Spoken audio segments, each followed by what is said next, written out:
3SFX presents the Indoob podcast with your host, T. Sterling Watson. Good morning, Indoobians. I'm T. Sterling Watson. And I'm Kortney. This is the Indoob podcast, where drive time meets late night talk show as we aim to entertain, enlighten, and provide an auditory escape with knowledge and nonsense.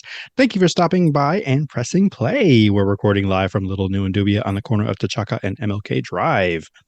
Courtney Florence Hinton Allen, how are you doing today? I'm doing fabulous. How are you? I am well as well, and this is take two. A little peek. We're going to be peeking behind the scenes throughout this whole entire episode, but I'm just now realizing I've never actually looked at the transcripts to see how my intro comes out written, because I'm pretty sure the AI does not know what T'Chaka is, or it says either in-do or indoor every time I say indoob. So there's that. So not even close. Not even close. No. However, how I'm doing, just before we started, you asked me if I told you, I'll tell you when we start how things are going, because things are pretty ominous outside. Uh-oh. So, yeah. Uh-oh. Yeah, I know.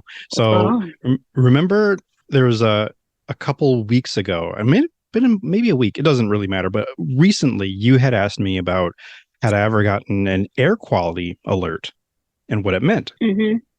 Yeah, so we got one today, and then this is the first time that it's ever been like a whole red flag, red alarms, and just get inside immediately. Well, okay, it wasn't that bad. Yeah. But yeah, it's bad enough that it's actually on my phone, next to the weather report, just has hey, the air quality's bad, just so you know, and it's got a little red icon and everything. And let me see if it's still there. Yeah. It's actually gone now, and it had a number next to it, which I really didn't know what that meant, even though it would explain. Long story short, there's a fire burning, or fires burning, in California. Some forests are burning, and the smoke plumes have the way that the currents in the air are moving. They're kind of low to the ground, so it's making the air quality here in New England not so good.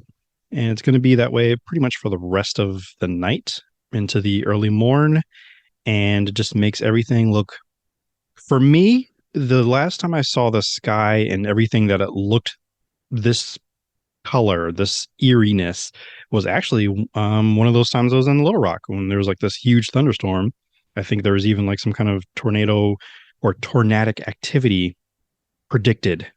And I don't know, I remember ever since I was a child, meteorologists talking about how skies can look a little greenish if there's going to be some tornadoes or bad weather. Yeah.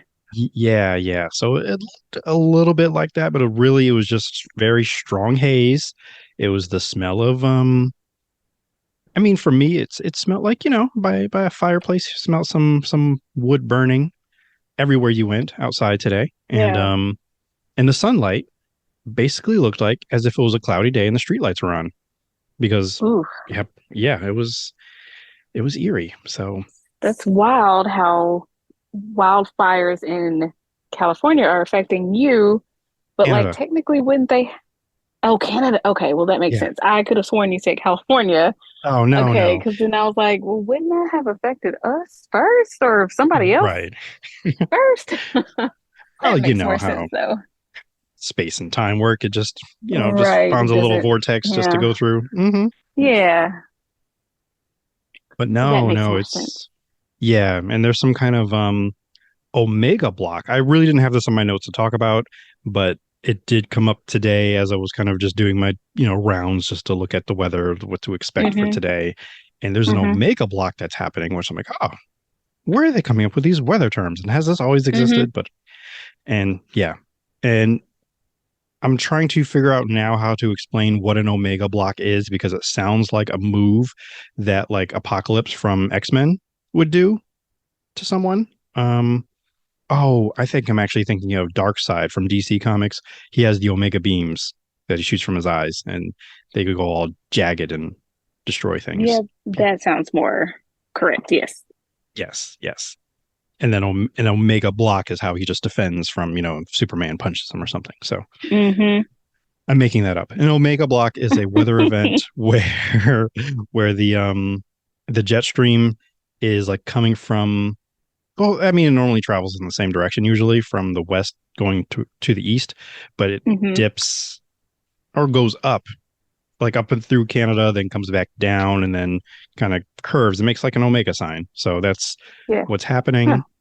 And it's not really moving. So whatever weather you're currently experiencing, you're probably going to keep experiencing that until it moves. So, yeah. So that is a very kind of, it is a little bit weird. I just was interested that like they had a name for it. I'm like, why? I was like, just as long as it's not a polar vortex, but it's June now. So we shouldn't be having those anytime soon. Yeah. That's so wild. All of that is so wild. Yeah, and I didn't intend to give you a full-on weather report, but here we are.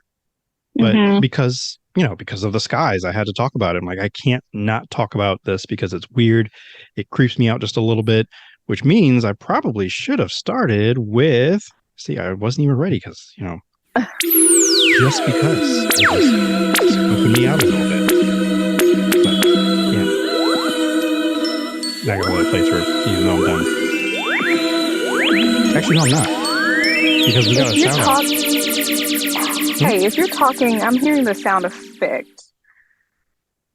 You're hearing the sound effect more than me talking? Yeah, I realize that.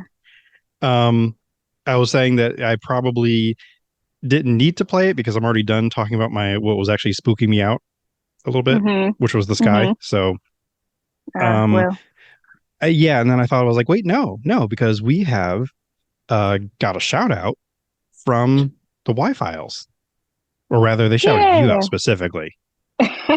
They did. It was me. Give me all the credit. Thank you. Yes, you get all of the flowers because you're the one who brought it to our attention that the Y-Files exist. And it was just such a great surprise tweet. And we thank you for the shout out. Yet we thank you for the content and I'm speaking directly to the Y-Files team because I'm pretty sure it's. I know we see AJ and Hecklefish, but I'm pretty sure it's just more than just them. I feel like he's got a team that helps him. So thank y'all. That was awesome, and thank y'all for being awesome. So keep up the great work. We'll be watching. Yeah. Oh yeah, definitely we will be. Has there been any recent videos you've seen lately that you can recall that just to, I don't know, give it another little plug, if you will? Not lately, honestly, but that's just because I've been into other things. But the last one I probably saw was, oh goodness, it's on the tip of my tongue.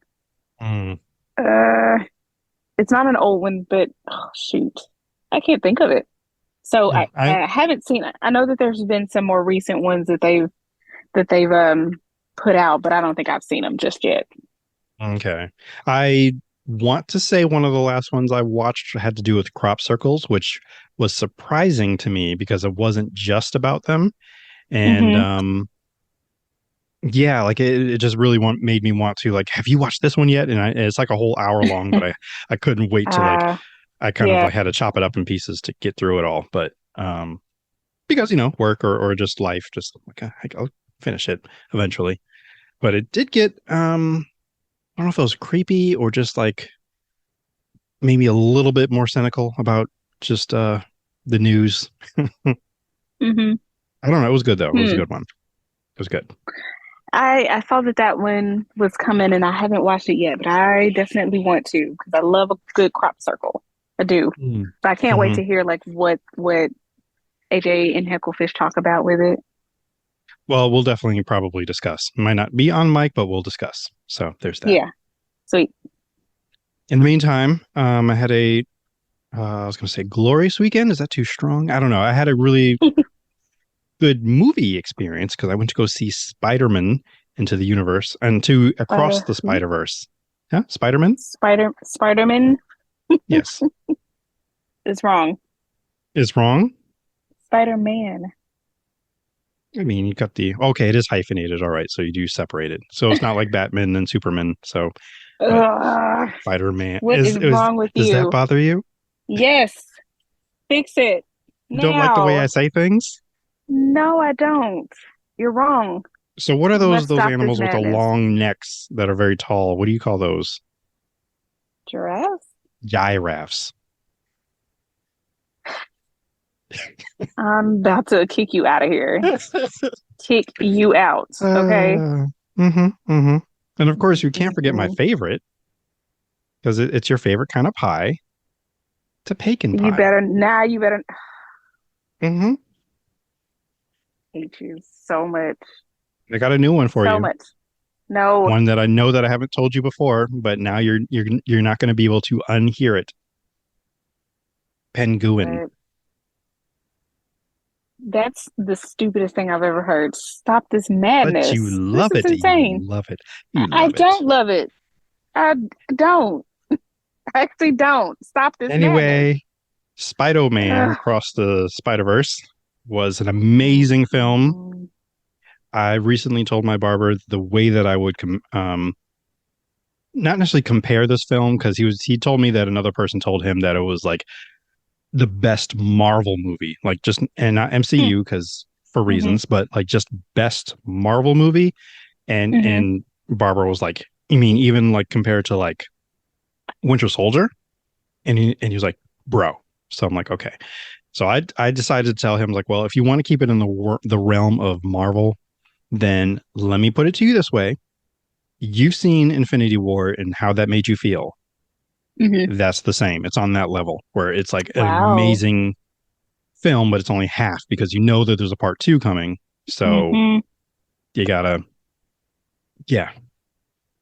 So did you only feel the half with Spider-Man with this movie? Is there another one coming? There is another one coming. So next year, Beyond the Spider-Verse comes out, and I'm ready.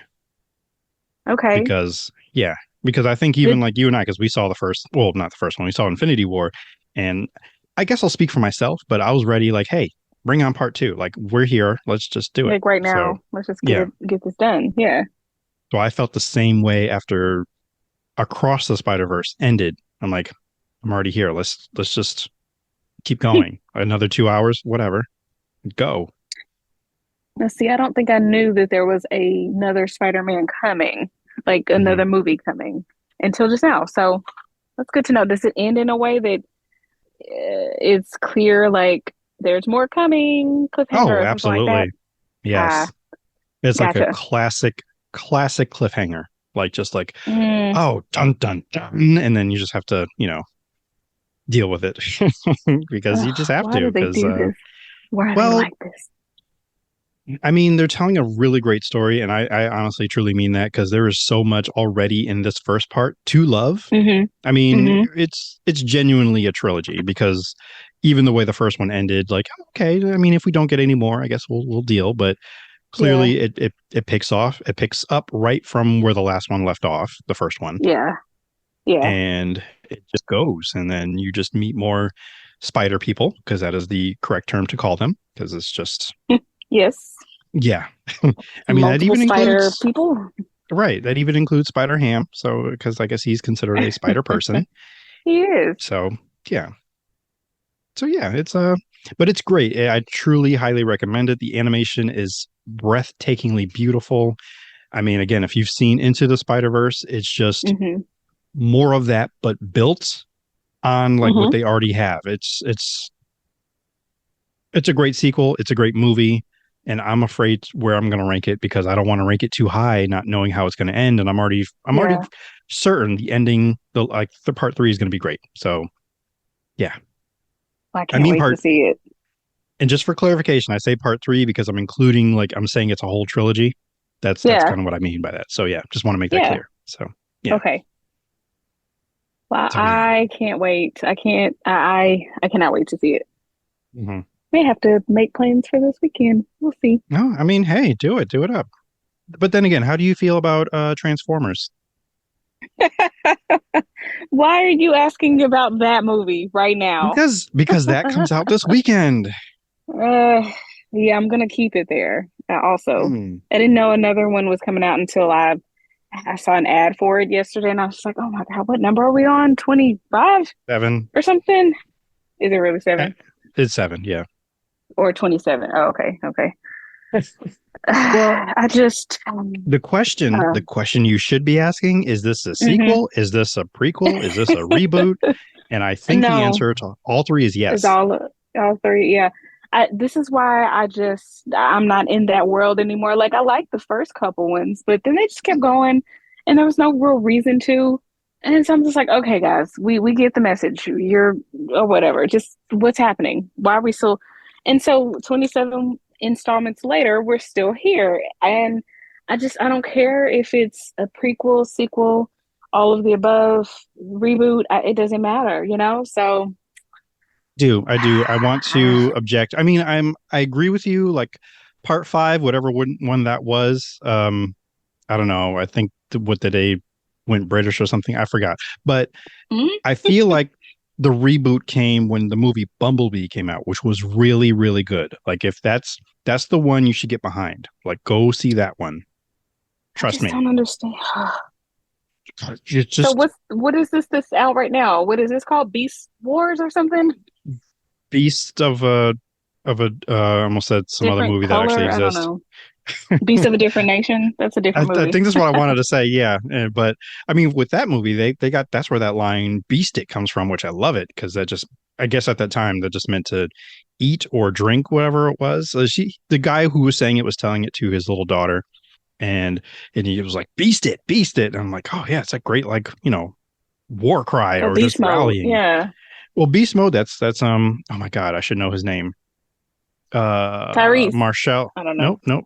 Oh, yes, Ali. Mahershala. Nope, not an actor. He's an athlete. Although I take it back because he's an athlete who actually is going to be in a movie called Bottoms. Don't ask me what. Bottoms. What? I don't. I literally just heard about the movie yesterday, and I saw a trailer like 2 hours ago. But Marshawn. Oh my God, his last name just escaped me. Yeah. Who's always like, I'm just here so I don't get fined. Exactly, Marshawn Lynch. Lynch, yes. Because that was gonna kill me, and I can feel people yelling the name. I heard you. See, we got you. I see. I'm doing the eye things with our dear listener because they're like, I got you. And I was like, yeah, thank you so much, person, alien. Because hey, we talk to everybody, even the ones that aren't here, like on Earth. So yes, that film. Speaking of film, now your local theater do you normally go to an AMC spot or you go somewhere else? I think it is AMC. I think it is an AMC location, yes. And I normally do go there. Okay, so you normally have to sit in with Nicole Kidman. Like the movie can't begin until she gets there and watches what? What are you even talking about? I don't know this reference. Okay, so if you get to the movie theater at an AMC, you go to watch like maybe half an hour trailers, not even exaggerating, half an hour trailers, then like the movie begins, like you're now in AMC, and then there's swishes and swirls flying all around you, and some guy almost spills his popcorn holding hands, and all the stuff that happens in movie theaters. And then that goes off and like, okay, and they're like, enjoy the film. And then all of a sudden it cuts to black, and then all of a sudden you see the reflection of AMC, and then someone steps in a puddle. It's Nicole Kidman as she walks into an empty theater, walking up the stairs, talking about how much she loves the movies and like somehow heartbreak feels good in a place like this. I mean, she's not wrong, but there are things like that. Yeah, there's things that came up that even like with young Ken next to me, he was like, "Why would you go to the movies to cry?" And I'm like, I mean, it's not intentional. It's just, part of what the movie does to you. Sometimes you cry at the movies, but she's there, by herself watching a bevy of films from one of the Creed movies to Wonder Woman, the first one, the good one. She watches a couple other ones. I mean, I've seen this ad. It's not even an ad because it's talking about AMC and how they make movies better, but they show it at the beginning of every movie as if, you kind of forgot where you were. Yeah, so I think I've just seen it so many times now that I'm like, oh, wait, can't start yet because Nicole Kidman isn't here yet. So So I'm thinking But that they different regions, different things, because I've literally have never seen that. Now, you go this way more than I do, mhm. but even the last time I went to a movie, I saw Mario, uh, Okay. Super Mario Brothers. Hmm. Fairly certain they did not play that at the beginning. I would have remembered that because it's Nicole Kidman, but yeah, they didn't play that for us, which is real lame. But they didn't do it. What did you see before that? If you can, I mean, because it wasn't. I Ugh, mean, it's not. I mean, because she's been doing this for a couple years now. So really? yeah, I like can't recall honestly, but I'm sure I've seen a movie in the last couple years, but maybe not. I don't know. No, I know I have. I just don't remember what it was, but I've never seen Nicole Kidman. And now I will say I've gone to a couple different theaters, so that could be it. So I don't know, but I know for sure they didn't play it yeah, because I'm with the I'm wondering if that Mario made the movie. difference. Maybe because the other movies I saw, I think before that, because I saw Nope. I Mm, know it was a while ago, but like that was not at an AMC theater. And I think there was one more recently, but before Mario, and that I saw that in an AMC theater as well. So hmm, okay. hmm, it could Well, be me, but I don't know. now that you're aware, and maybe again, maybe it could be because of the film. Like kids don't care about Nicole Kidman this way and all the stuff that she's talking about in the movies, and it's like, what theater is she at? But so yeah, be aware that Nicole Kidman may show up in your theater talking about the movies and just I don't Trying know. to tug at my heartstrings, my cold dead heart. I suppose, and I might be making it up, but I think maybe even SNL did a sketch about it. Maybe I Really? could be making that up, and I keep meaning to look it up, and I have not done that. Um, I'm gonna change gears here because I Okay. realized that like okay, I forgot I need to we need to pay some respects. There was a passing recently, and I need to read the obituary. So I figure that's the best way What? to honor this person. I'm so sorry. Yeah. This is the obituary of Brenda Tent. Now, if she doesn't sound familiar to you, that's okay. Um, just we'll get through this together. Brenda Tent retired from living at the age of old, surrounded by family and natural causes. A librarian from birth, Brenda was an avid collector of dust. She had a sweetheart and married her high school. She loved having hobbies. Sorry. Sorry, That's a real rude. I'm so sorry. me too. I'm sorry. I mean, I was feeling emotional. Sorry. She loved having hobbies and helping her sons to be disadvantaged youths. She had no horses. I'm sorry. She had no horses, but she thought she did.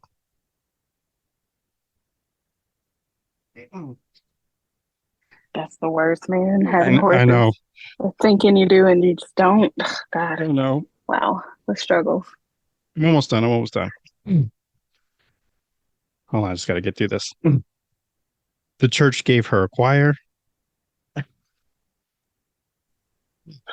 Take your time. Excuse me. Take your time. Thank you. Give me these. These are real tears. Okay. Excuse me. Excuse me. I'm so sorry. It's all right, baby. Go ahead. All right. The church gave her a choir because she sang like a bird. She looked like bird, and Brenda was a bird. That was beautiful. Are you done? I'm not done. Oh, okay. She owed us so many poems. The funeral will be held in 1977 at Heaven in lieu of flowers. In lieu of flowers, send Brenda more life. Thank you. All right. That was one of the most amazing obituaries I have ever heard in my life, ever. Yeah, Did an I AI write that? apparently, and this was like back in 2021, apparently, this has been written. So yeah, Brenda Tent has been long gone for a number of years, but her memory lives on, and I wanted to continue that remembrance, if you will. So Brenda Tent, that was for you. So I actually had to practice. May she rest in peace and with her bird friends. Right. And I don't know if the dust was buried with her, but may she continue to collect later in life or afterlife. So, Afterlife. So yes, we got that out of the way. That's fine. Now, oh, I mean, I didn't mean to just dust her off. Wow, I didn't mean that. Freudian slip. Oh wow, you're just. I didn't mean it to. Keeps coming. Wow. I mean, these thoughts just flutter away. So, what are we working on next? Okay, the writer's strike update, because I do believe that is an important thing. So yeah, I will give you some updates now. And yes, as of, well, again, today's Tuesday. We're recording on a Tuesday. Tomorrow, Wednesday, which is probably when this episode is coming out, the Actors Guild, the Screen Actors Guild, are called SAG, after, and there's some other letters. But yeah, they have, first of all, let me back up. A lot of them have been kind of getting around to voting whether or not that they will authorize a strike for purposes that they, need to negotiate in their next coming contract with Hollywood. Oh, wow. It's actually, yeah. So that's going to happen on Wednesday, where they will start talking about their contract, the negotiations, and see how that goes. Meanwhile, the writer's strike is now going on for a month and a few days. And the DGA, the Directors Guild, their contracts are done. They did their negotiations. Everyone's happy. And they did kind of set some kind of precedents that even the Writers Guild can probably look to, like, hey, we like how you worded that and you did agree to that. So let's see if we can work that in there, but we're still going to be striking in the meantime. So mirror that. Yeah. So, yeah. That is what is happening over there. Well, and keeping an eye on everything. Well, thank you for keeping an eye on things, because I don't understand a lot of it, but it's so important. It's so important for everyone to get their fair share and get paid what they are owed and what they're due. So I much for keeping up with everything and then reporting it back in a very palatable way that we all understand. I mean, I do try, because I have a really valid interest in it, and so does, well, I kind of explained it to my mother. She also listens to the podcast as well, and she also had questions. That being said, like, if you do have questions or want more insight or understanding, and this is even to you directly, Kortney, that if you have questions, then ask, and maybe I might know them, and if not, then that will be given to you next episode, because more than likely this will be going on for, I don't know how long. I honestly don't know. And I think they have been talking to other experts to kind of figure out if they know. And if the actors decide that they want to strike, then I don't know what's going to happen. Because part of what they are having an issue with is this whole AI thing, even though we just came from a whole thing that was, about AI and how AI can write things and can kind of make your face, like, do deep fakes and stuff like that. Actors and writers kind of want to make sure that they have that kind of things like that in place where that's not going to be an issue. Like, you don't pay like these computer companies the same amount that you would, pay us. I could be overstepping my explanation of why, but it's an issue. So they want to kind of get that, taken care of. Now, yeah. I could have sworn that there was talks of the actors possibly striking, but I guess that was just talk. They definitely hadn't decided on anything at that point. So I guess that's what it was. It was just like a possibility, maybe. It is a possibility. They voted yesterday, meaning Monday, that 97% approved of striking if the need comes to it. So we won't know until, we won't know until, I don't know, I'll say Wednesday, because Wednesday is when they start negotiating their contracts, and if they don't like what they're hearing, then they could also be striking. So, yeah. Yeah. Okay. And then if that we'll happens, just be watching and waiting. Correct. And if that does happen, then you can pretty much guarantee that nothing will be coming out of Hollywood for a little while. Wow. Yeah. No people to write it. No people we got some directors, but no people to act in it. Correct. You don't have a show or anything. No. Right. You won't have anything except reality TV. Oh, God. We have plenty of that. Thank you. Yes, we do. I will leave you on a happy note, though, in regards to directors. Please. A fun little fact, which I mean I've known, but I've never had a way to organically kind of bring it to like, hey, by the way, did you know this? So if you ever get the chance, and keep your mind open just in case this comes along in your career path, and if you ever get the chance to direct a TV pilot, you get royalties after that episode. Like every episode that comes after that, you get paid. Yeah. Oh, I know. Yeah, it's an amazing thing. And that's quite amazing. Yeah. Yeah, and I mean, I remember reading it and like, let me make sure that's still true. And then I looked it up and just looked a little further, the reason why. And the reason why is because you set the bar, you set the template. This is what the show looks like. This is what it feels like, what it sounds like. So even if you have nothing else to do with the show for the rest of its existence, you still get paid. You still get paid. Yep. I can just imagine like how those old shows and the folks who were involved, like, I just want to know what their paychecks look like, what their contracts consisted of. Like, what does that look like?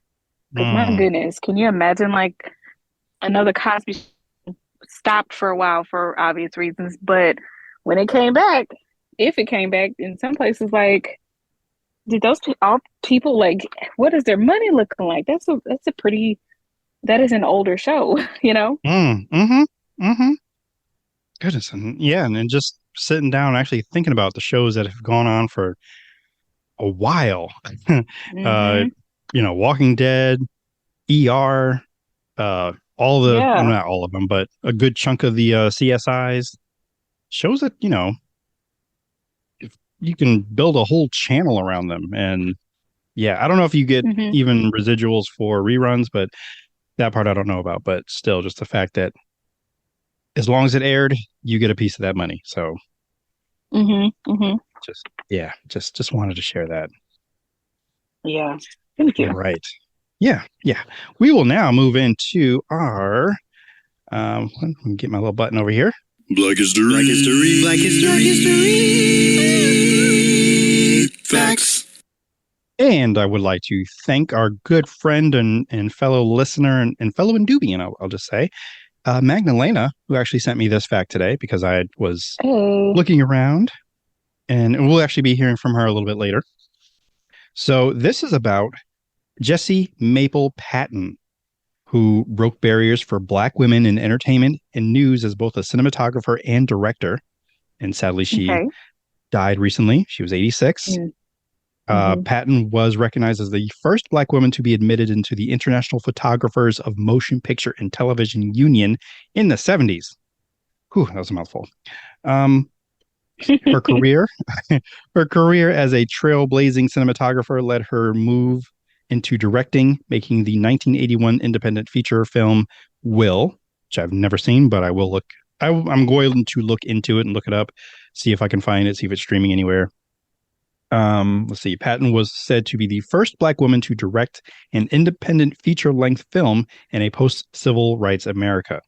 Patton would dive into the entertainment industry after attending Ossie Davis's third World Cinema through the National Education Television Training School. She began working as an apprentice editor on projects such as Shaft's Big Score and The Super Cops. I've only seen one of the original Shaft movies. I have not seen this one, so I don't know if it's Shaft 2 or 3. I don't know. But Super Cop sounds like fun. Like it could be a comedy. I have no idea. I haven't looked into that one either. Next, she directed the 19. Oh, I kind of read that already. Oh, she also directed Twice as Nice in 1989, a basketball-themed feature, in addition to multiple documentaries. Alongside her husband, Leroy Patton. Patton founded LJ Productions, and the pair opened 20 West, home of Black Cinema in Harlem, a venue which screened films by independent Black filmmakers. And this is a quote from her, which I really like and just somehow need to, I don't know, make it a poster. But here it goes. Be blessed. Hug the hugless, love the loveless, feed the hungry, help the helpless, encourage the sad, and always give an encouraging word. That is Jessie Maple Patton. Wow. I love that. Yeah, that was nice. That's lovely. You Magna. I'm sorry you cut out there. I didn't get those last words. I said thank you, Magdalena. Oh, yes. Thank you, Magdalena.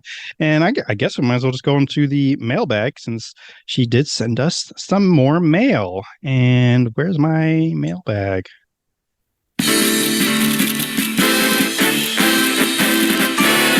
Letters. Oh, we get letters. We get your letters every day. Mailman, mailman, mail today. Reach right in and pull one out. Those letters. I love those letters. Let's find out what you got to say. Oh boy! Mailman, mail today.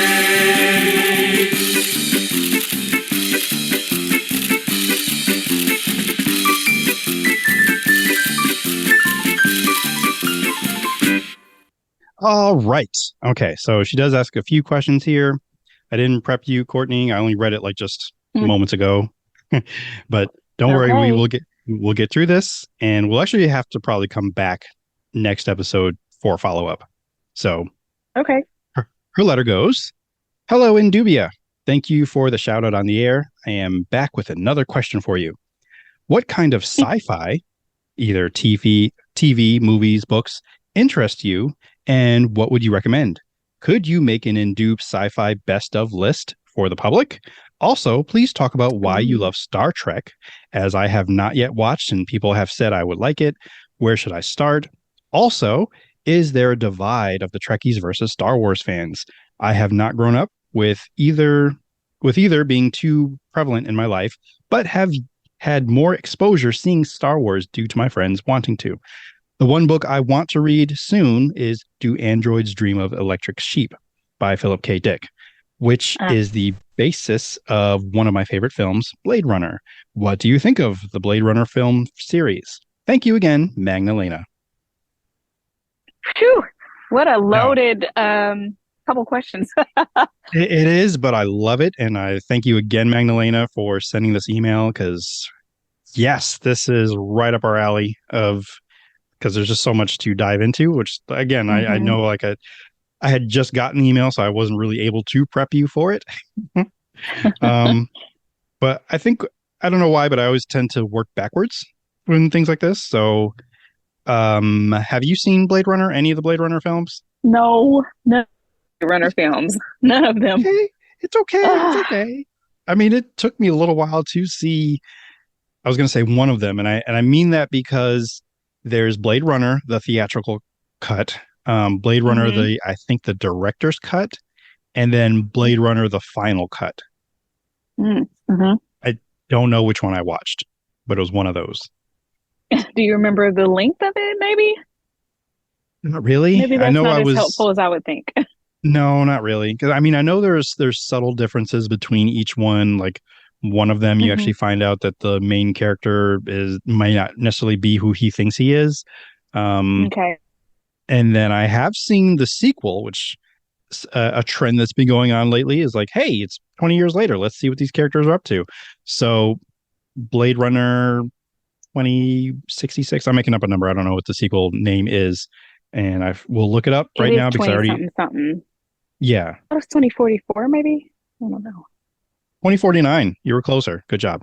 Hey, good job, Kortney. Yes, I did see that film. And a couple reasons why. A, because I was actually really into going, not that I'm not into going to the theaters, but I was really like going as often as I could. So I saw this movie in theaters. I was moved by the cinematography and the vibe by it. Okay. But Yeah. the story is what for me was kind of lacking. Like I wasn't really hung on to the story of what was happening. I'm like, but it looks pretty. So I know it's not a glowing review, but I do know that much about Blade Runner 2049 at least. It is a full movie, but that's it. I don't know nothing about it. yeah, so I don't know if that's helpful. I mean, I couldn't even really give you a synopsis without looking it up, and I really don't mean to disservice the film because it is a good film for what it is. It's just and it's got our favorite. Well, I don't want to say okay, that's too strong a word. I take that back. It's got a director we really like, and that's Denis Villeneuve. Do I know him? Yes, you do. Because he's directed two films that you really enjoy, Arrival and Dune. And he's the black director. That's right. Is he black? But I thought he was black. No, Don't give me the lion. Oh, okay. He's He's a white Canadian, and a black guy directed Arrival though. Maybe he was. I don't know who you were thinking of. I need to do my research. Never mind. Okay, moving on. Guess we'll just erase that part. Yeah. We'll cut that out. Yep. Cut out in post. So I've apologized. I don't know how to say your last name, and I've heard it dozens of times. I just don't remember right now. But yeah, that's my kind of feelings on Blade Runner, and it's a good story. And I have not read the original, meaning Do Androids Dream of Electric Sheep, but I'm very familiar with Philip K. Dick and his work. His what is it? Hit the rules of like the robots or something that does come into play in the film I, Robot. Not sure if the story was a Philip K. Dick story, but I do believe it's fully influenced by it. Well, the story of I, Robot was from Isaac Asimov. Okay. My apologies. I can see like the robot laws coming into effect by Philip K. Dick. I'm not sure of that, but you're right. I thought Asimov. Okay. Yeah, well, Isaac came up with the laws too. Yeah. Okay, that's what I thought too. But cool. But I mean, they're both great. So I'm just getting. I think I'm just getting the writers like confused because they both did some really prolific work like iconic, in their years. Yeah. And both of them, a lot of their stories have become movies. So I kind of get them. Yeah, I get them a little confused. I apologize. That is my fault. My bad. Thank you so much. You came through with the save. I got you. Yes. This guy, Isaac Asimov, he definitely did iRobot. I'm looking for the other one. I thought there's some other ones that are pretty famous. And this actually can kind of go into, the recommendations of books, if you will. Yeah, you definitely did a lot of robots. Like there's one called The Complete Robot, Robots in Empire, The Robots of Dawn. I don't know if these are all a series, but no, I can't find any other ones that kind of stick out to me of becoming a film that I've seen. I'm like, oh wow, that's great. Oh, here's one. The Bicentennial Man. Yes, that's right. I knew that. Yeah. And that was a great movie. It was another long movie, but I mean, it's one that, 200 years. It was very long. Yes, it was. Back when Robin Williams was going through his drama period. So, but let me go back to Philip K. Dick. Interesting because I time. think, yeah. Because I feel like there's more of his stories that I've seen movie adaptations of. Let's see. The Man in the High Castle. That's actually, they turned that into a series. A Scanner Darkly is the one I was thinking of. And I don't know that one. Yeah, I can't even really explain that one either, but it's definitely kind of like more of a gritty crime drama, but it's the film version. I mean, they used rotoscope to make it like an animated film, but they still use like the actual actors. Oh yeah. And Yeah. our good friend Keanu Reeves, I believe, is starring in that one. So yeah. He is there our we good go. friend. Personally, yes. Yep, here we go. Minority Report, Total Recall. Ooh. Okay, so Those are this is Asimov definitely works. no, these are Philip K. Dick. Okay. So Minority Report, also a very long movie, which I'm still on the fence if I actually really liked it or not really. I don't mean like, oh, I really like that movie. I'm just trying to figure out like, did I like it at all? I'm not sure. It's just a long movie. So I don't recall the details of that movie, but I have a issue with details. So I'm sure I've seen it, but I don't actually know that I've seen it. No, because there's something called Replacement Bureau or The Adjustment Bureau. Adjustment Bureau. I know I've seen that one. That one I liked. I liked that one. That one was really good. Mhm. I don't recall seeing Minority Report though, honestly. I may not have seen it. That's a Tom Cruise starer. Tom Cruise, yeah. Yep, and he has to kind of save a precog, which is one of three triplets. I think they're triplets, but they kind of just hang out in the pool all day because they can see crime before it happens, and then they report it, and then they tell the police department, or rather the police department's monitoring them, and then they go arrest the people before the pre-crime happens. Before it happens. Okay, yeah. Yeah. And then before you know it, Tom Cruise is suddenly like, what? I'm going to do a crime. No, I'm a cop. So yeah, he's got to do this running around the city trying to stop everything. Now I'm going to have to go watch it. You might be able to watch it on Freevee, I think. Freevee. Or maybe it was Pluto. It was one of those. I'm not doing this again. No. It was one of those fast channels. Channels? It feels like I'm like some older like black elder saying like, oh, that girl's too fast over there. So but no, it's a free ad supported television or ad supported streaming television. Ugh. Yeah. I mean, see if it's on like Max or Prime or something. I hear you. I hear your disgust. I hear your disgust. It's not so bad because like is it the reason why like I had recently watched a part of it is because I think we were flipping through and then we're like, I just want to go to sleep. We'll just put on anything, and anything was on. So Minority Report it was. I was a little bit interested until I wasn't anymore, and I went to sleep. I mean, I hear what you say. I really do. Yeah. I hear you. And you know what? If you do watch what you say though.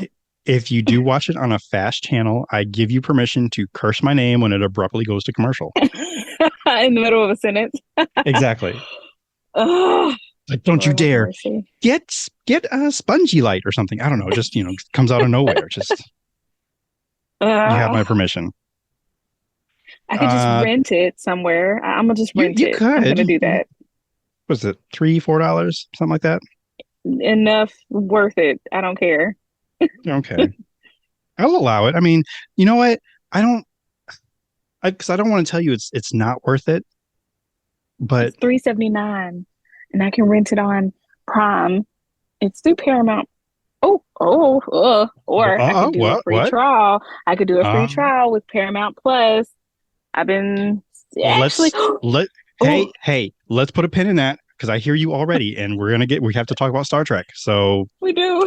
We do. Full circle. I'm sorry. Full circle. That's right. Okay, fine. Let me just go through a few more of these movies here, like Total Recall, because it's funny because you were having a whole Total Recall moment.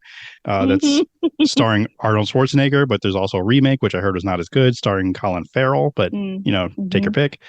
And I know you're saying, Magdalena, you want books, but you're also just sci-fi recommendations. These are straight up like hard sci-fi films. Yeah. That at least we have seen or we're aware of.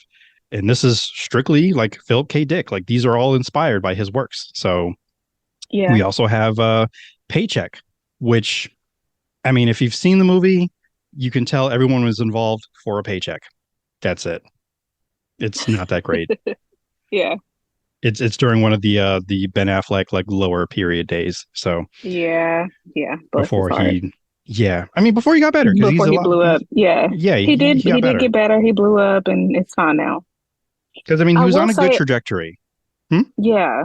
Well, and I'm sorry. I will say I have. There's a couple of like sci-fi shorts. Like there's a few books that I can recommend as well, but for sure, I'm more of a fantasy person, so sci-fi I don't really read a whole lot of. But I know that I've read a couple of sci-fi stories recently, and I'm scrolling right now trying to see if I tend to do this thing where I'll read the story and then I won't like close the thing. I won't like close the browser because I want to keep up with it. Mm-hmm.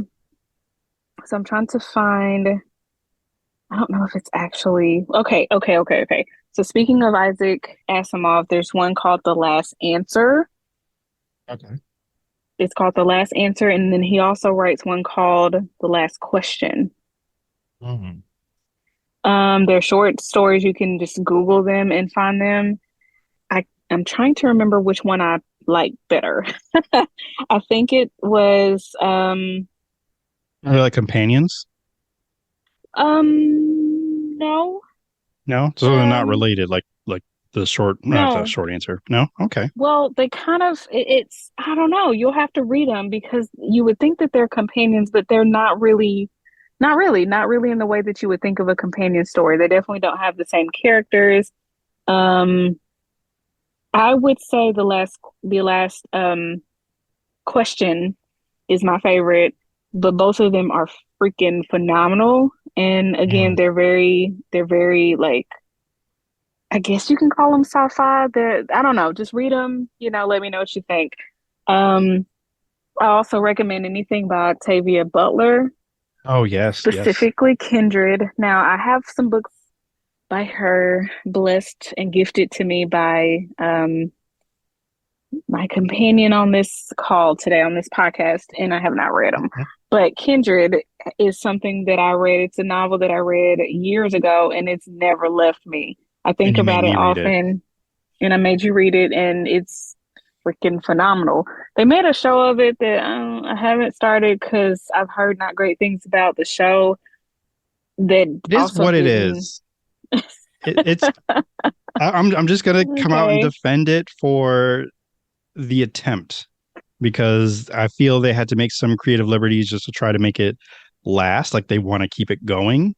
Although they could have Mm-hmm. just called it a miniseries, maybe do 1, 2 seasons and be done because it Mm-hmm. has to end. Yeah. Um, but I didn't hate it. It's just, you know, I would have to go back and rewatch it to see again where some of the criticism came in and what Mm-hmm. it was people were saying that why they didn't like it and why I felt differently about their opinions. Yeah. Because at the end of the day, it's all based on, hey, did you like it? If you liked it, then Right. enjoy it. So be it. So Yeah. yeah, but I will co-sign with you, Courtney. Yes, the book is good. I did start the graphic novel version of the book, which is basically just the book but with pictures. Yeah. Um, Just but with but pictures.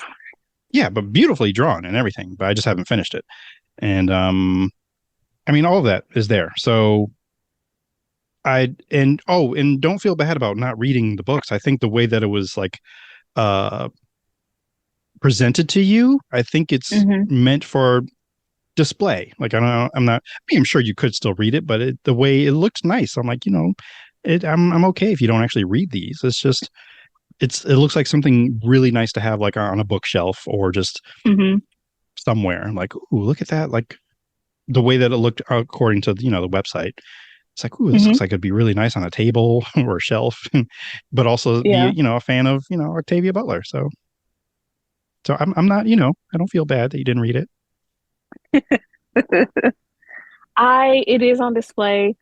Matter of fact, when I had to like condense a bunch of stuff and store a bunch of stuff, I was like, okay, I'm gonna read these books this year. So I don't want to store them. I don't want to pack them up.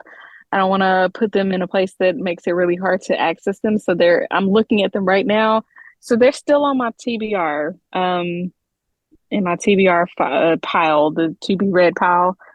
Okay. So it's gonna happen. Um, I love her. She's my favorite author, even though I've only read one book, but I love her so much. And I need I to think you. do better. I feel like, and I might be speaking for you, but you probably have, like, read so much about her and maybe seen or heard a lot of her interviews, and just the kind of person that she is, that you definitely would like to follow in her literary footsteps. That's exactly it. And for her to have created such a legacy and made such a path for herself in sci-fi as a Black woman in the time that she did is like huge. And I love the place where she comes from in terms of her writing style and the themes that she presents. And it's not just like overly pushing narratives that are just like tired. Like they're actual good ideas. And she brings a lot of race into her work, but not in a way that is like done so much. It's in a fresh way. And I don't know, I really like that. So yeah. Mhm. I do aspire, and I need to read more of her work. I'm And fully you aware. shall. See, now that you actually have the written book, what are the parable of the sowers? I really don't remember the Mm-hmm. names of Mm-hmm. the. That's what it is. You get the Yeah. audiobook, so that way you have the book, you have the actual. It can stay there, but then you was like, I've got the book, but I also listen to it. So Yeah. I have the Sower. It's two books, and then I have a trilogy of her. The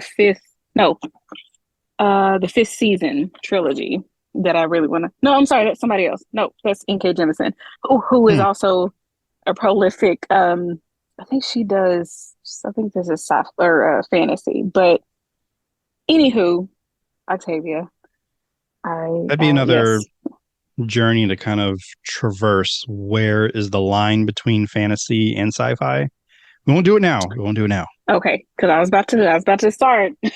I know, because I can feel I it, and feel it it. feels like it's something debatable. So, I do want to give a Yeah, book recommendation.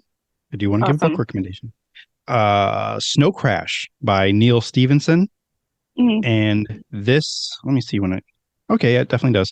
I it's hard to summarize what this book is about, but it's definitely a hard sci-fi.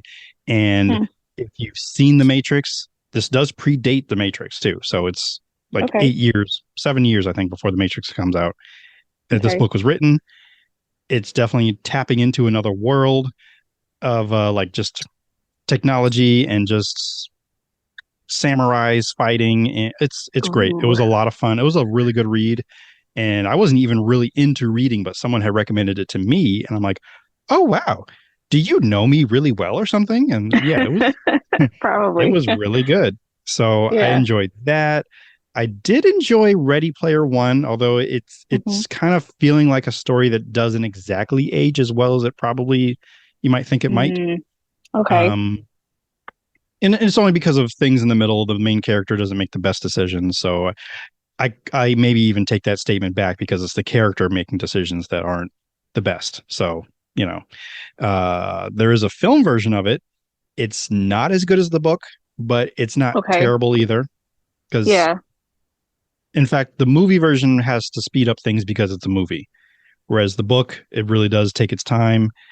I think the events in the book kind of last for a number of years, whereas the movie, I think it might be like days or months. I don't remember. I watched it the one time. I'm like, okay, you got the gist.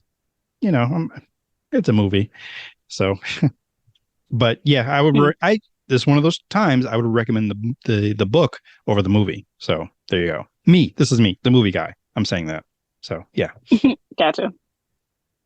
One more Philip K. Dick movie, and that's Hmm. Next by oh my god, why did I forget his name? Nicolas Cage. I that Oh, for I didn't whatever. know he did. I didn't know he wrote that. Yeah, so I will admit this.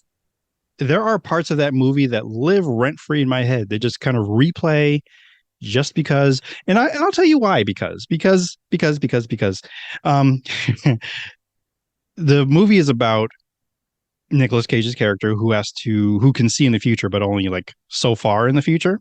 So Right. Okay. he Yeah. has to make decisions based on how far in the future he can see. And Hmm. there's a scene where he is thinking so far in the future that he is like, you see him in kind of like in his mind kind of splitting apart, like, should I go left, should I go right? Well, let me see what happens when I do both. And then he's like, because he's searching for something, so he's looking all around and there's all these versions of him, but it's really just in his mind, him playing back time to see where's the right way to go. Oh wow, But that's pretty wild. Yeah, and I mean, even the way it ends, I thought it was really kind of brilliant, and the reason why he's able to do this, the way that he does it, it was just very interesting. So it's not a great movie, but it's a very interesting watch.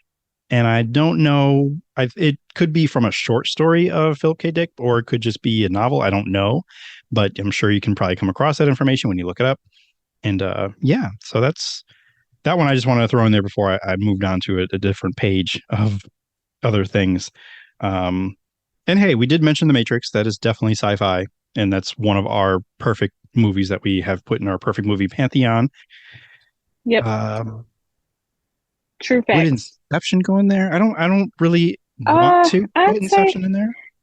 I'd say Inception is kind of sci-fi because it's not exactly fantasy. Right. Because fantasy typically talks about other worlds and other creatures and like a magic system of some sort. But Inception is based in the real world, maybe futuristic, but it's based in the real world with a tech that doesn't exist that, allows you to do really crazy things while you're sleeping. Right. But it is, and that's the only sci-fi thing about it, though. Yeah. That makes it, I would say that makes it sci-fi though. Okay. It's a soft sci-fi, I would say, because you don't know, you don't know like the mechanics of the science behind it. Not really. Right. So. Right. Okay. I'll take it. It's a soft sci-fi. But I definitely know she's already seen Inception because there was a, because we've got to hang out a few times. We've seen many movies. One of those we got to see together, Inception. So I can't even really put that on the list because I know she's seen that movie for a recommendation anyway. But because of your introduction into fantasy, I guess we should kind of tiptoe our way into the debate on Trekkies and Star Wars fans. I don't know if they actually have a name, but Star Wars being, I would definitely say fantasy and sci-fi. Really, because I mean, based on what you just said, going like to different worlds and creatures and things. I mean, I guess it kind of fits into both. Because the Force would be the magic system there, I'd say. And then there's a lot of sci-fi because it's in a somewhat spaceships and pew-pews. And like it's warp speed and stuff like that. So I guess it does kind of fit in both. Okay. I mean, I guess I'm not really much of a Star Wars fan, so. Well, I am married to one, so I will like stand in defense of that. But I believe in this age of 2023, there are definitely bridges that can be crossed. There are handshakes to be had, hugs to be hugged amongst the Star Wars fans and the Trekkies, so they can come together and live long and prosper with the Force. Aha. So, I like it. Yeah. And I grew up a Trekkie without knowing that that's what was happening. I was being indoctrinated within Starfleet. That's because my dad watched it. He watched Next Generation, and we'll go back because you like the original series, like the one back in the 60s, right? 60s. Yeah. Yep. How did you come to Star Trek? I think my mom did watch a little bit of it. She watched Next Generation, so with Picard. I remember watching that as a younger person. I don't know how into it she was, but I remember seeing it on our TV enough. But then she like moved on to something else. And then I didn't come back to Star Trek until I think it was the 2009 movie with like the reboot basically of the movies. So with Chris Which Chris was that? Pine. Chris Pine and Zoe. What's her name? Saldana. Zoe Saldana. Yeah. And I forgot she was in that. People. Yep. And Keith Urban was in it. So yeah, so like when Star Trek that I think it was 2009 when that came out, I was like, oh my gosh, this is so cool. And so I watched the movies and then I had to go back and watch the show, like the 69 or 68, 67, the 60s version of the show, the original. And then just kind of went from there. So that's when I really got into it and learned about Starfleet Academy and the whole program and just what they were all about. And then Daniel, of course, is into most things sci-fi, like the good ones at least. And so he, because he's a nerd. Oh my God, Moonfall. Definitely watch Moonfall. Okay. Oh yeah, that's a good one. It's weird and it's stupid, and I love it. I had to say because we had that whole talk about it and that whole extra episode, so we had to put that on the list for its ridiculousness. Yes. Okay. It's so stupid, but I love it. It's just stupid fun. I might have to watch it tonight. But yeah, but Daniel's into Star Trek, and so he is into it in a way where he gets philosophical about it. Like what they want in the Star Trek universe is what I want in real life, meaning everybody is equal. We have equal rights and equal access and blah blah blah blah. And so I started looking at it that kind of through that lens of, wow, okay, they did kind of get it together. They're going to different planets and different galaxies, and part of Starfleet's greatest objective is to observe and not to try to change them, which is in the movie why what's his name, Kirk. Yeah, he got in trouble. Yes. Captain Kirk. Well, he was. Well, he wasn't captain yet, but he was. He wasn't captain, but he was in Starfleet, but he got in trouble because he interfered with some species way of life. Anyway, so I'm a Trekkie. Not so much Star Wars. I don't know. I guess because my parents were never much into it, so that could have to do with it too. I know if you're all about it. I like the new stuff. I like the Mandalorian. I'm a huge fan of that, but I don't know. I've not even seen all the Star Trek movies, so I don't know. And Star Wars movies. I'm sorry. Right. And just in case anyone caught it and they were upset, she said Keith Urban, and yes, it's Carl Urban. We know they're very similar. They're just K Urban. That's all you need to know. Anyway, one of them. You know, one of them. I did. I just had to correct it because I didn't want to. I appreciate that. Deary Doobie. You said Keith. He wasn't in there. Sorry. He's a country singer. He's married to Nicole Kidman. So I'm aware. And why wasn't he at the movie theater with her? Why did she had to be there by herself? Anyway. That's lame. Anyway. I mean, yeah. So I think what you said made a good point where maybe it was because your family didn't really watch Star Wars, and it was kind of the same Exposure. for me. We weren't really exposed to it until later in life. Like my grandmother got me the box set of the original 3, and my sister and I decided one day we're just going to watch them back to back, which we failed because we fell asleep sometime in the middle of the second one. So yeah, they're pretty long. I mean, They are, and we've since watched them, all of them, and pretty much all of the core films, pretty much all of the films. The best one being Rogue One. I really thought that fit in very well with Just Before What Happens, and like you, we're big fans of The Mandalorian. I want to say we've watched most things Star Trek, except for a lot of the series, a lot of the animated ones that, I mean, the world, the lore, it's vast, but so is Star Trek. And now that if you have Paramount Plus, you have access to all of the Star Trek, all of the Treks. You can journey on all of them. And there are, and just to kind of break it down, because we'll answer this question next of where to start. But just so you know, there's the original series that came out in the 60s. Then they came out with Star Trek Next Generation, which came out in the late 80s, I want to say, but mostly the 90s. 90s, 90s, and that's the one that at least that I grew up on. And after that came Deep Space Nine, which I'm going to give it another shot, like as an adult. I'm going to go back and watch it, because I'm hearing a lot of our peers, like people that we know through Twitter, that have really kind of like, it's like, man, this show is like really good because of, X, Y, and Z. And I'm not really sure what those are, but I just know they are sources that I trust. So I'm like, okay, well, maybe I'll go back and take a look.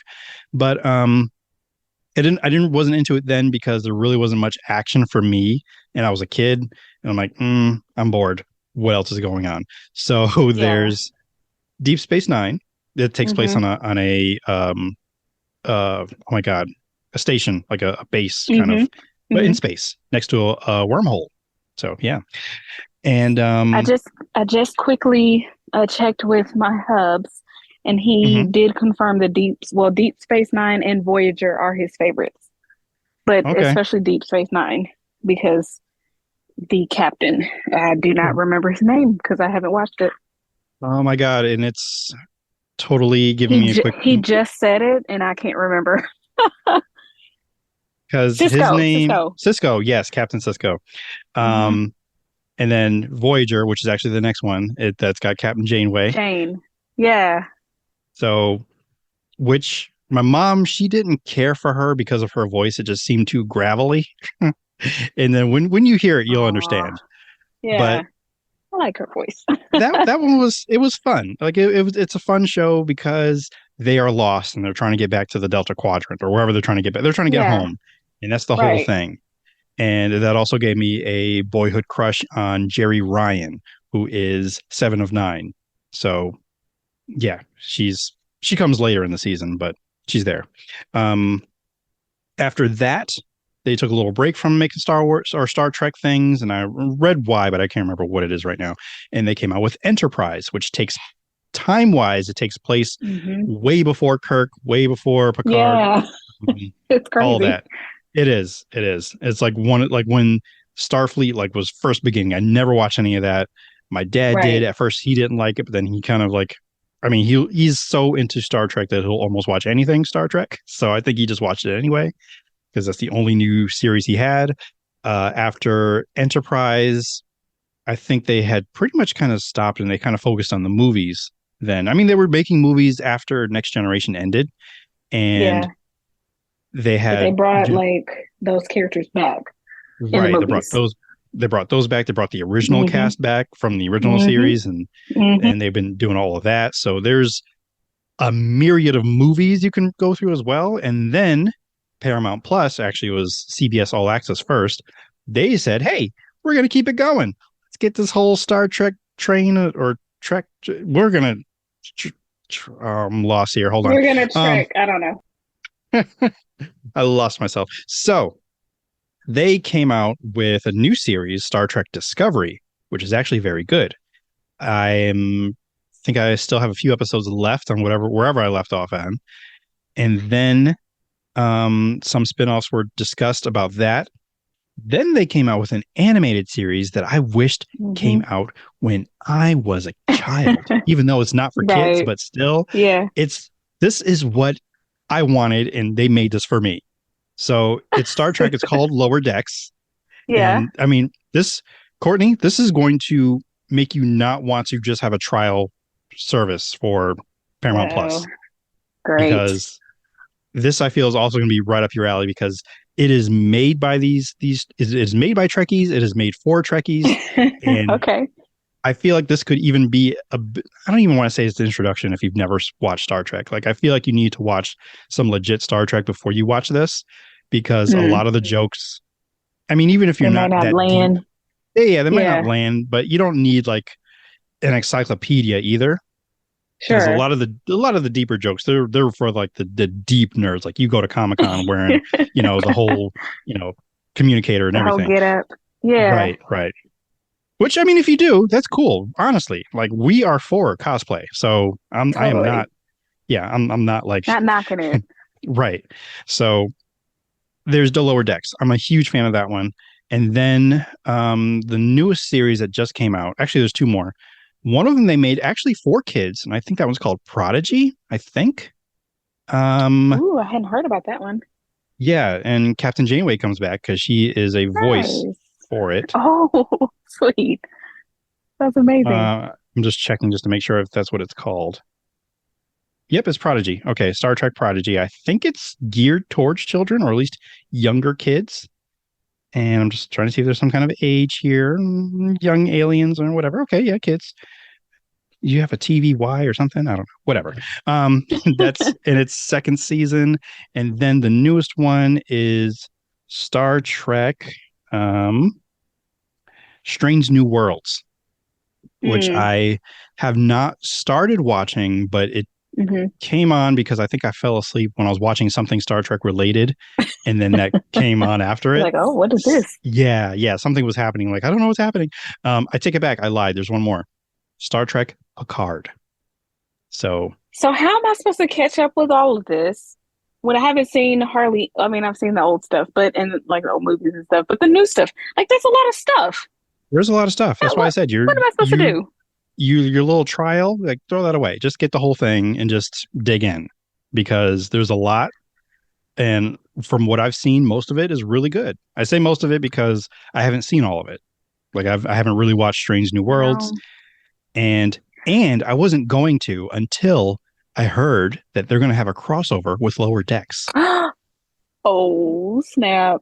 So I have been wanting Paramount Plus for a long time, but I'm just like, ugh, another streaming service. But I think I'm going to be canceling one of my services because it's like merging with something else. So I'm just like, okay, I'm not paying for both. That's no. So I now have an in, and I think Paramount doesn't do like a monthly thing, or maybe they do, but I know I saw something on there for like a certain amount for, a year, and it's like $20. I'm like, I could do that like today. But anywho, this conversation, thank you, Magdalena. But this conversation is making me it's pushing me towards that step because I've been wanting it since it came out. And now I have a reason to not have any excuses not to get it.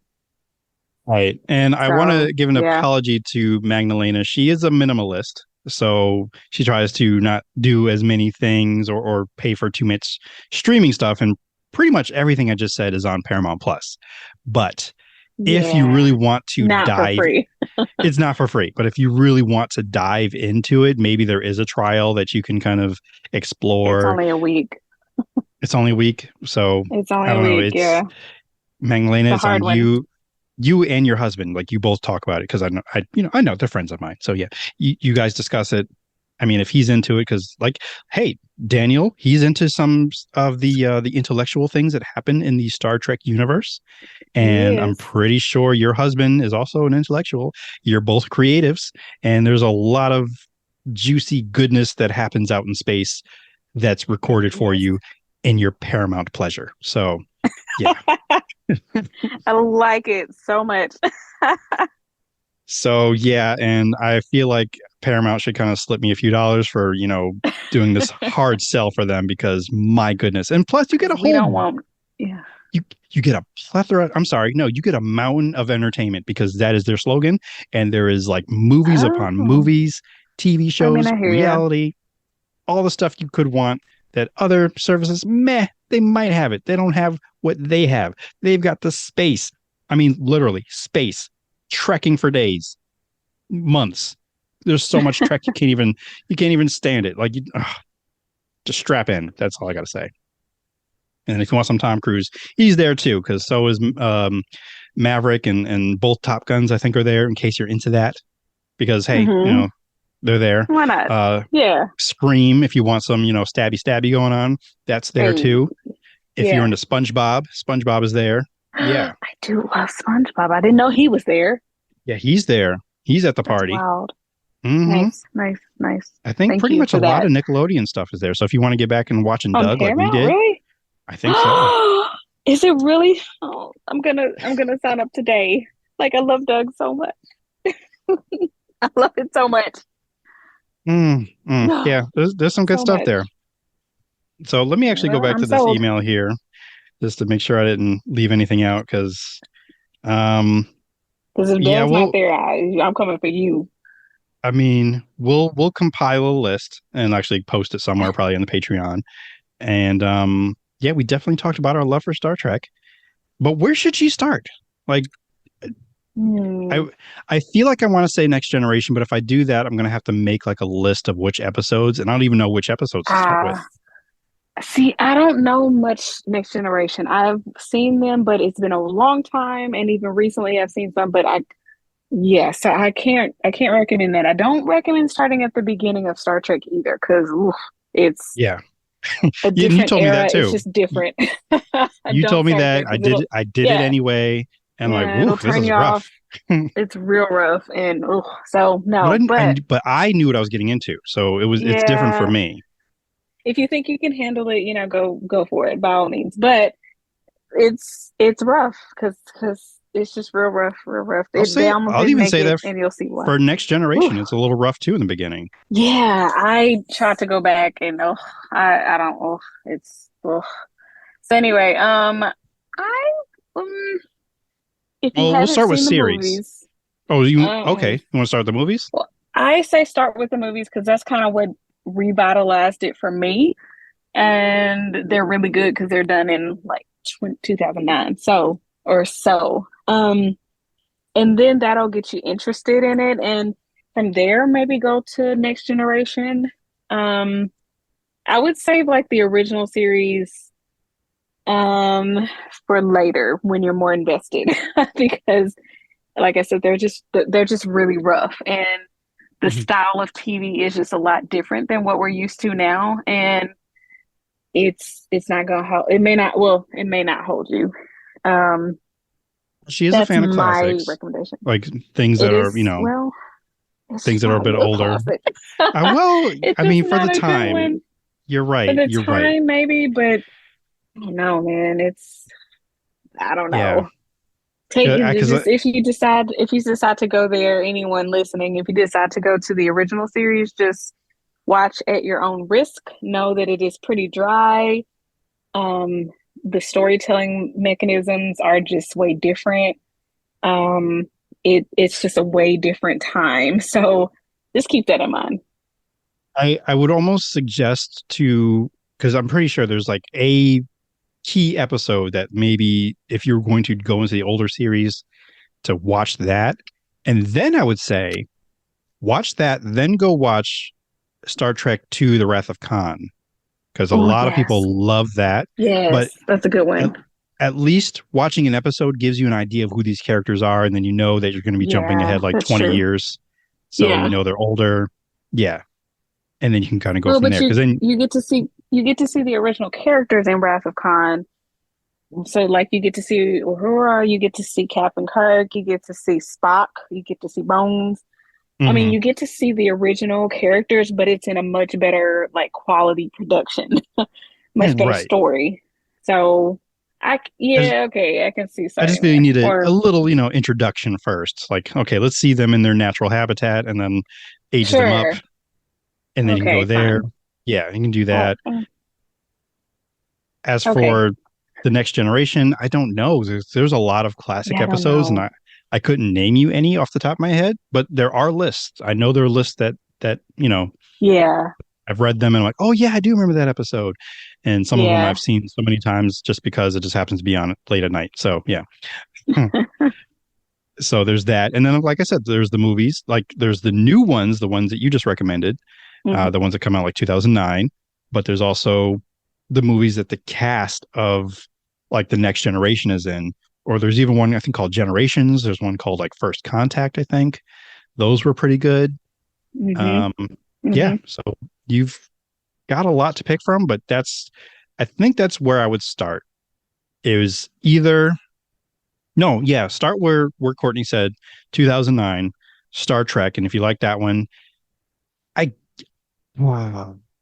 wanted to say to go ahead and watch Star Trek Into Darkness. But I'm a little apprehensive because if you're going to go back to watch the original series, like just pick an episode and then watch Wrath of Khan, you get the same story.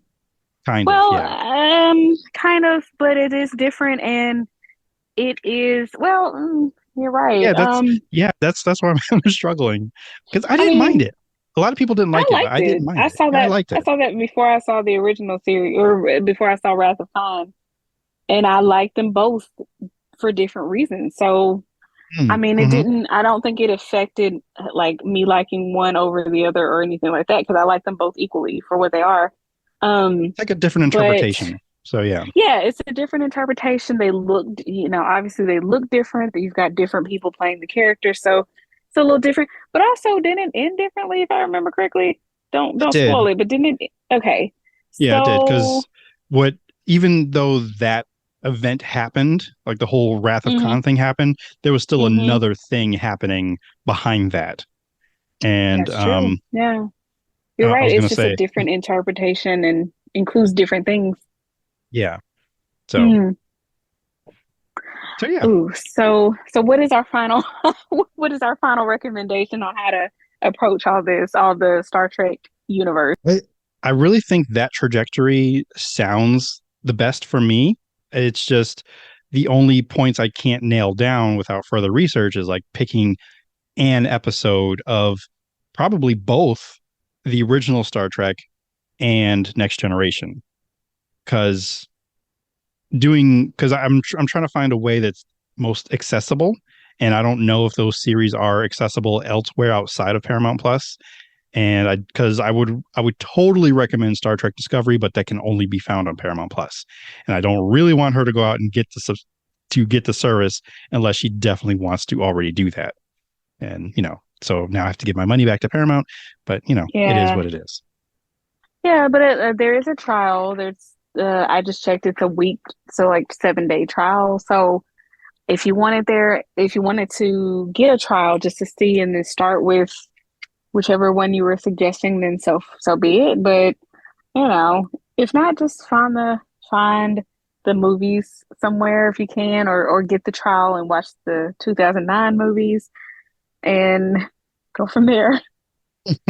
So yes, to recap, Star Trek 2009, then watch an episode of the original series, watch an episode of Next Generation, watch Star Trek 2, The Wrath of Khan, and then I mean, if you're still on board at that point, then I would say you can go anywhere you want to, but I would say Discovery or Star Trek Discovery is hmm a good one.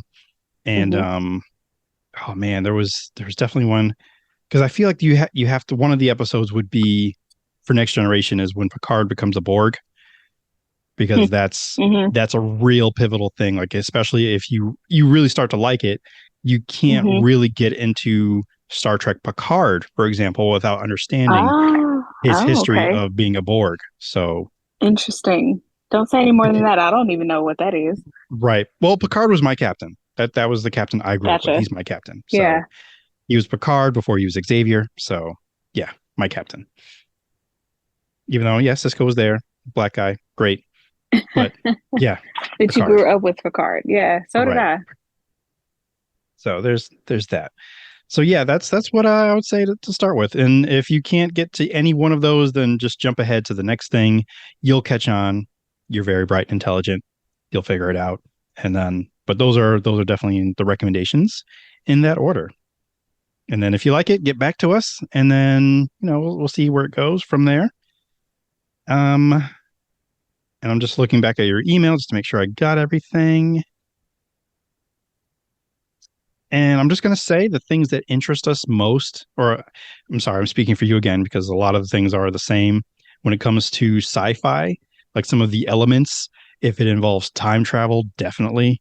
If it involves space, um, I mean, those are like two big things. A lot of times when I hear sci-fi, that's kind of what I think about. As long as those things are involved, like, yeah, I'm already on board. Time travel, say less. I'm there. Yeah, I agree. I love anything time travel, space, all of that, which makes me want to recommend Doctor Who as well. But that's a Oh yeah. whole different. We cannot we cannot start that conversation right now. We can't. We do have an episode in the past. Oh man, I Yeah, don't remember how far along that was, but and that's something I've fallen off and need to kind of get back, because same. if I remember correctly, My New favorite stuff doctor, I don't know about coming. you're right. I don't know if it's your favorite doctor, but Tennant's supposed to be returning. So Yep. We can't start this conversation though. we can't. So yeah, let me just go ahead and close up this mailbag. Another letter from our listeners.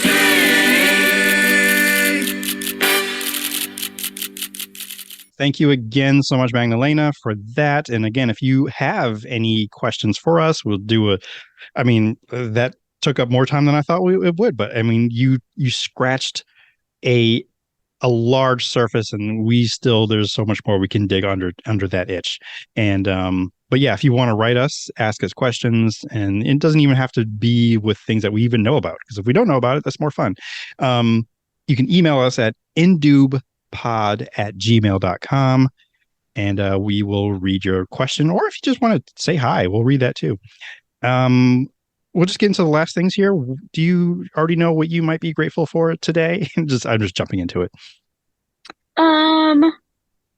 Yes, I am grateful. So I have said this before, but I'm very grateful for my husband, Daniel. I'm married, if y'all didn't know. It was a very quick, because we've talked about it, but I don't know how often I've ever said that. So, well, yeah. I'm laughing because of how much you enjoy saying it. What, my husband? Yes. See, and then, I really do even enjoy the way you said I'm married, like I felt the flickering and fluttering of your eyelashes. Like it was very, like your microphones picked it up, so I heard it.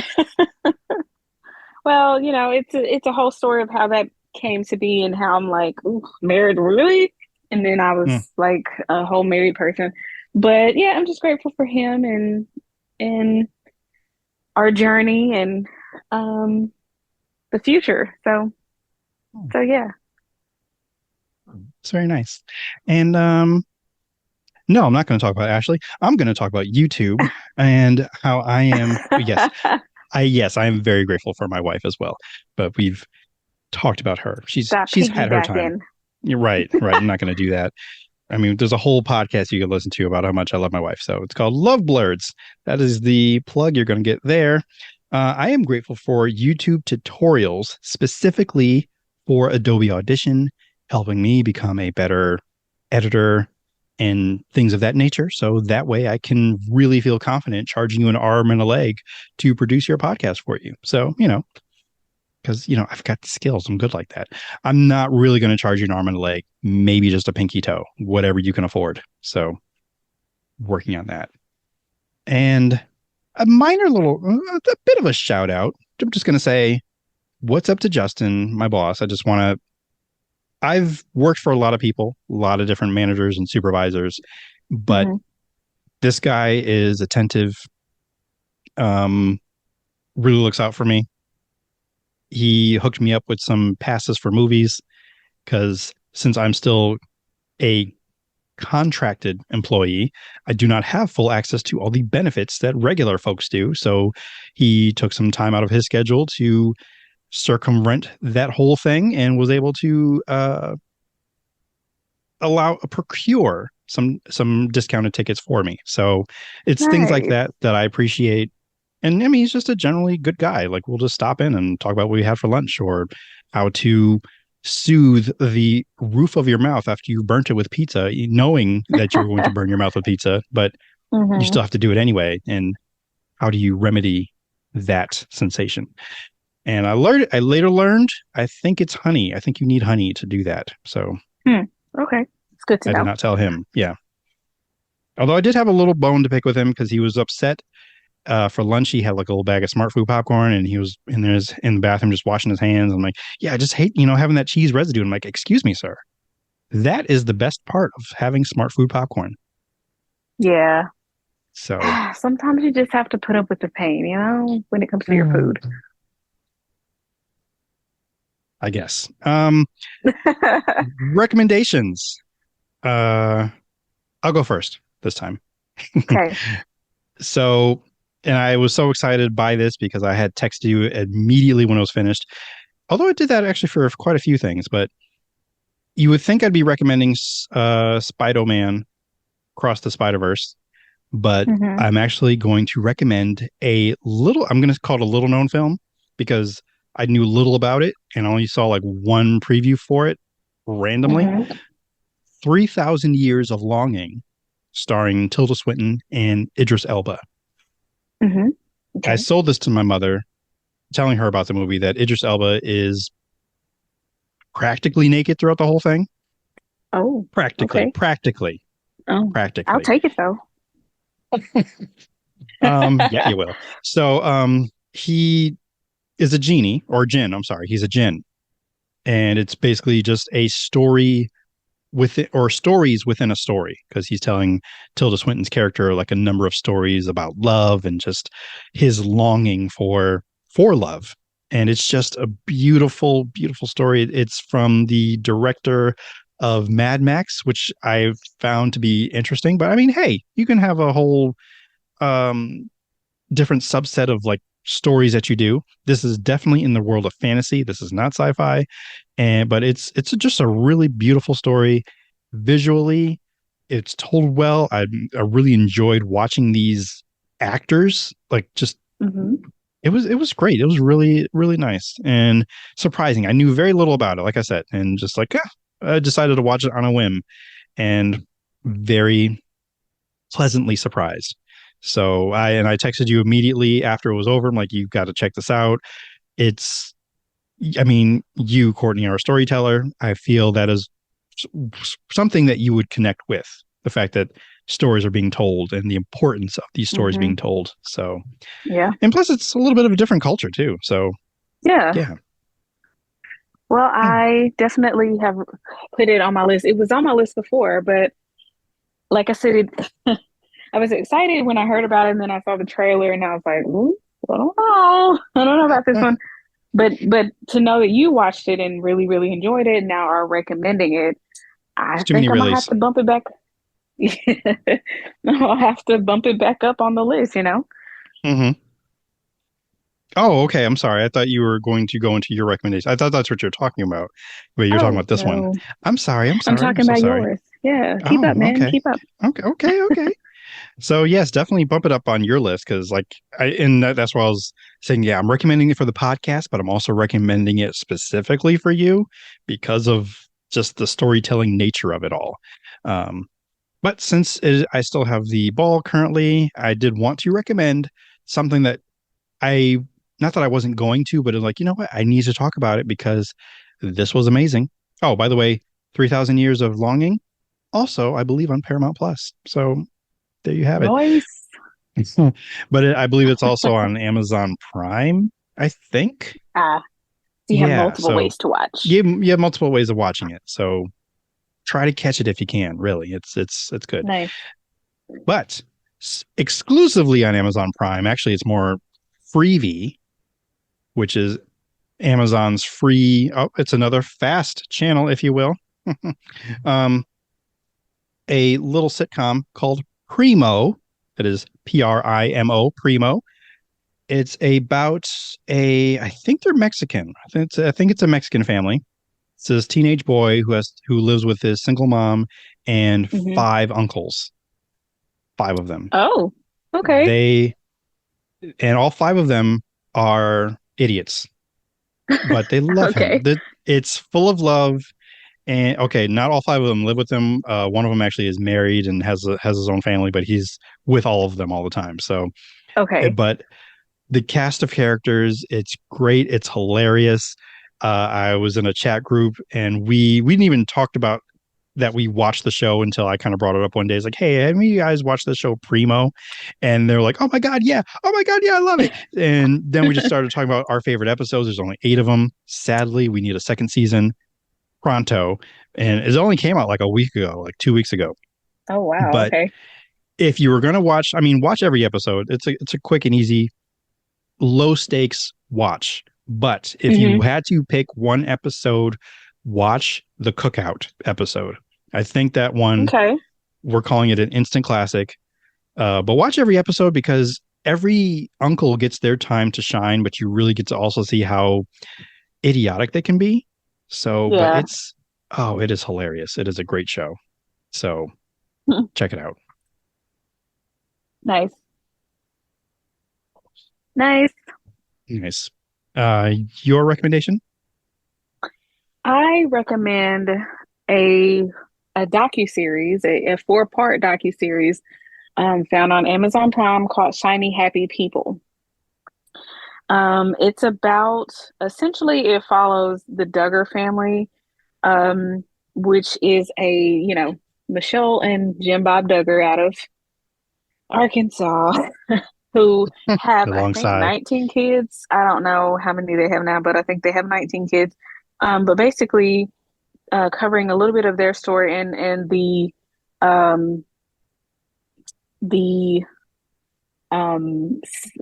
program or the belief system that they have. And so it goes into their belief system, but also how harmful it is, honestly. So it is a very great, I think it's a great documentary. It can be quite triggering because there's a lot of child abuse, sexual abuse that gets covered. Because if you're not aware, the oldest Duggar child was recently arrested, I think this year, or maybe end of last year, but was arrested on child pornography charges. And so, yeah. So it covers a lot of that, plus some other abuses that have been uncovered from the movement that the Duggars were really, really entrenched in. It talks a lot about just other people from other families that have been hurt by the movement and how harmful it is, and that the fact that it's kind of still around. It's not as prominent because of the downfall of the Duggars, but anyway, it's just a very good movie, or rather documentary. It's worth a watch if you're in a space to take it. If not, don't watch it.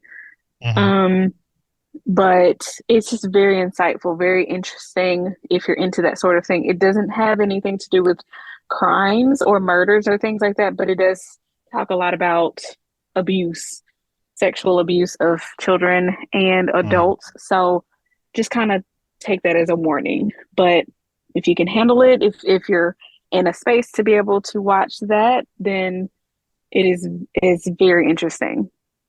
Yeah. And I recommend it.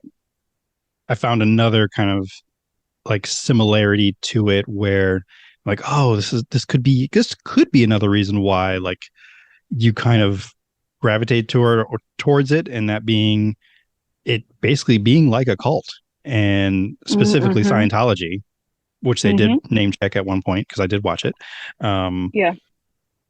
And because, I saw a lot of similarities to Scientology, which is a big topic between Courtney and I. We've discussed that several times on and off the pod. So, yeah, there's a lot of that, and just people using the Bible in malicious ways, like manipulating it to their own manipulation, abuse. Yeah. Really, really insidious ways. But yeah, I think it's, hey, thank you. I'm a writer, but yes, I think that's probably my draw to it, is the cult aspect, because I have a weird fascination with cults. They're just very interesting, like how people buy into them and how they base their lives and relationships and everything off of these belief systems. It's just pretty interesting to me. But yeah, so you get a lot of that here. And it's very interesting because the Duggars are officially Baptist, but they go into a deeper teaching called, I think it's International Basic Life Principles, or IBLP. And anyway, they go into that more in the doc series. So, yeah, if you're into cults, if you're into religious stuff like that, then go for it. But again, it does touch on a lot of really triggering things potentially. So just take care of yourselves and don't engage if it's harmful. Yeah, if you feel like you just need to tap out, then do that. Just tap out. Yeah. So yeah, I think it was not that it was enough to make me want to, but I do know of people that like, oh yeah, this is not something I would recommend for them specifically. But yeah, it was just, but it was a enlightening look because I had heard of the Duggars, but I'd never really knew who they were. And then like, oh. So yeah, it was quite a watch. And it was a little weird for me because I don't know why, but on my Prime, it started with episode 4 because the first 3 episodes had already been watched. And I checked with Ashley. She hadn't watched it. Maybe it's me. I think we're still tied. Anyway, we'll have to talk about that. It's probably okay, me. Interesting. Oh, all right. Sorry. I'm like, and it started, and I didn't know it started with the 4th episode till it was already over. And I'm like, that was a really weird documentary. Because I'm like, why are they playing music? Only a fourth of it. Yeah, why are they playing all this music throughout? Like, this is too much overproduction. And who are these people? Who are they talking about? And then I'm like, oh. Then I went back and like, oh, okay, this is the real start. And then I got into it, and then I was getting upset. And but I was upset about what was happening. I wasn't like, physically just I needed to leave the room, but it did make things very uncomfortable. But I mean, I also need to see things out. Like, hey, it was justice served here. So, is this still going on? And it's sad. It's sickening how people can be manipulated in this way. So, yeah. It is. There's a lot of sadness to it. There's a lot of, I think it ends in a good way. But it can be a really hard watch. So again, I cannot stress enough, this is my recommendation for the week.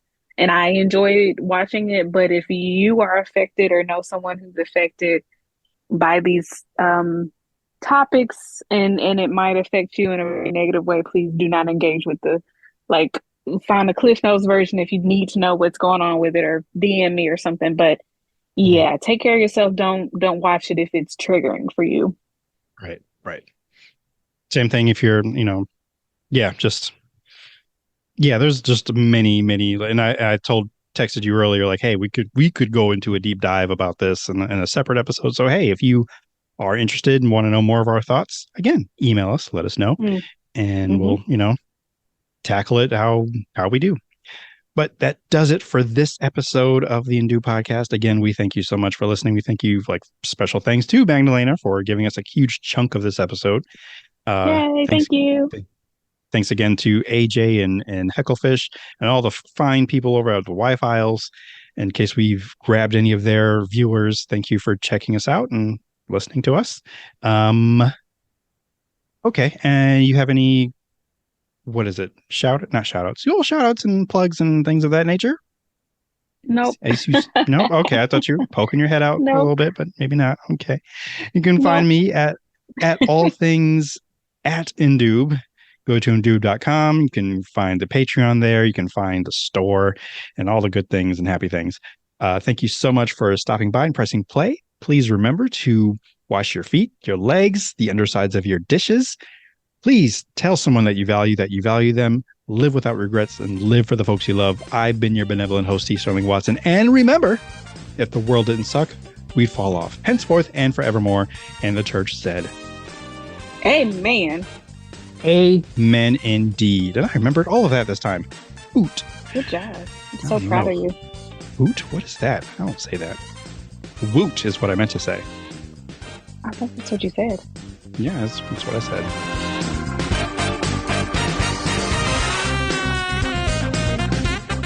Thank you so much for listening to the Indoob podcast. To get more Indoob in your life, check out indoob.com, patreon.com/Indoob, and of course, merch over at TeePublic.